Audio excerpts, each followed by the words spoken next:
আমি সত্যি স্পিচলেস। পৃথিবীর শ্রেষ্ঠ জাতি মানুষ জাতি। হয়তোবা তার ওয়াইফ অসুস্থ, তার সেবা করতে করতে সে অতিষ্ঠ মানলাম। একটা জীবিত মানুষকে কবর দেওয়া,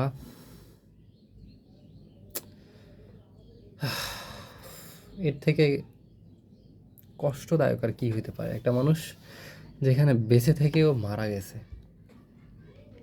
সেখানে পাশে হয়তো বা আমি যতটুকু ইমাজিন করতে পারি, পাশে তার ভাই, ছোট ভাই আর তার বউ কত সুন্দর করে দেখেন বসে দেখতেছে। এই মহিলা এত জোরে চিৎকার করতেছে, তার গায়ে মনে হয় না কোনো শক্তি আছে। আসলে আমরা মানুষ থেকে জানোয়ারে পরিণত হয়ে যাচ্ছি দিন দিন।